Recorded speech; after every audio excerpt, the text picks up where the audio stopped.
Hey everyone, today I'm just going to be talking about Acan Coral Care. So for me, Acans have been super easy. So I actually have six different Acans. So they're very easy. This is actually the first coral I ever bought, and it survived through a lot of bad stuff in my old tank. So in my old tank, I used to have like 1.03 salinity, and I don't know, I wouldn't even test parameters, and it would be okay through all of it. It would still look pretty good. And did really good in that tank, which is awesome because they're very beautiful coral. They're not very expensive, and that they're so hardy is just another bonus. So there's basically four or five main things I would watch out for these guys. So number one is lighting. Number two is flow. Obviously like parameters. And then feeding and nutrients. So those are like the five main things that you need to know for acans.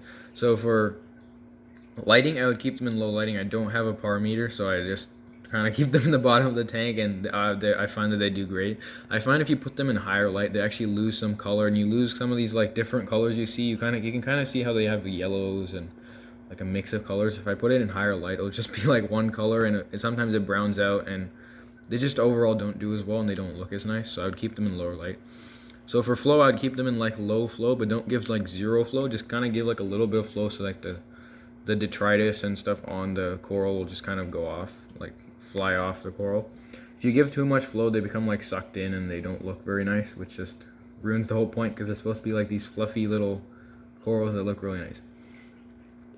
So feeding, I would feed them basically any kind of, meaty foods will work well,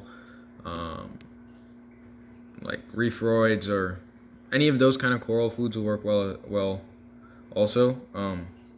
Yeah. So here's some other acans I have. So for these guys, I actually think they're getting a bit too much flow. Like I would lower the flow a bit, and they'd probably extend a bit more. But since they're doing well here, I've just kind of left them alone. And this one right here is probably getting a bit too much flow. Like you can kind of see it's getting too much flow, which just creates like a sucked in acan. And like the best acans that you'll see are like really puffy and they look really nice. I also wouldn't give up on Acan, so like this one right here got stung by this Yuma, and there was kind of just a little bit of flesh left, like barely anything. It was like completely brown, and in like a month it came back, which is like awesome. So yeah, another thing I would watch out for is Dwarf Angel. So I used to actually have a Flame Angel in here, and he would just nip at the Acans. Like Acans were the worst. He wouldn't even nip on Blastos and stuff. Like he left all of my Blastos alone. But he would always nip at acans, which was just really annoying. So they wouldn't even open. They would just kind of stay closed the whole time. They would just be sucked in. So if you're going to have a lot of acans, I would not suggest going with a flame angel or any kind of dwarf angel or anything that's going to nip at them, because oftentimes they'll just start closing up. Also for nutrients, I would say you should have higher nutrients. They like higher nutrients, like higher phosphate, higher nitrate.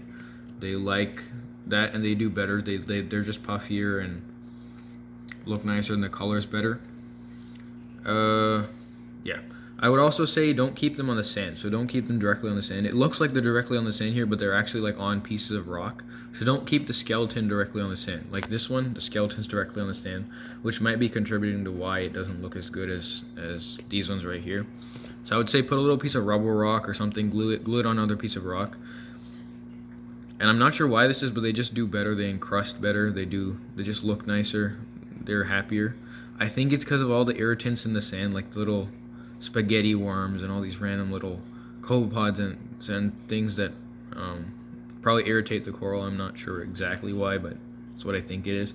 So I would say keep them on like rubber rock. I think they'll do better in that. And yeah, so I found they're a super easy coral.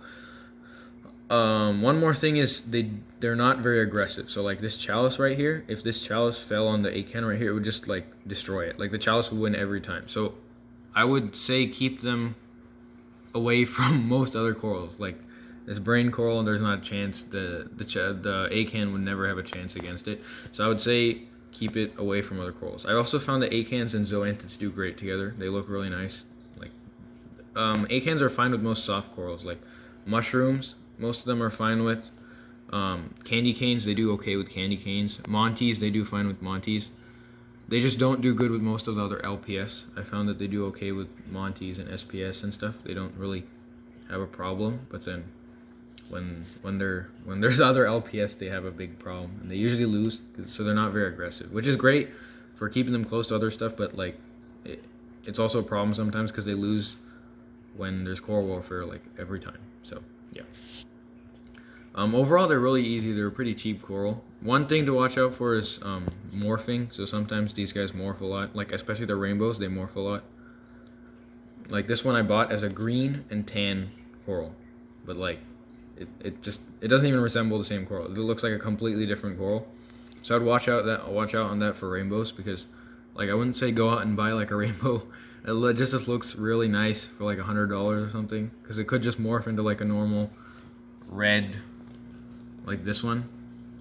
So you just never know. So I would just say don't spend an absurd amount of money on them unless you know like it's a named thing and it's been like that for a while. So yeah. Overall, they're a great coral. They look really nice. I mean, they're pretty easy. They're pretty cheap. They're not too expensive. They look really cool. I honestly want to start an Acan garden, or I already kind of have one, but like I want to move this one right here over. I think it'll look really nice. So once I get the new light, I'll probably do that. So thank you guys for watching. I hope this helped you guys. Hopefully it did. Yeah, so hope you enjoyed the video.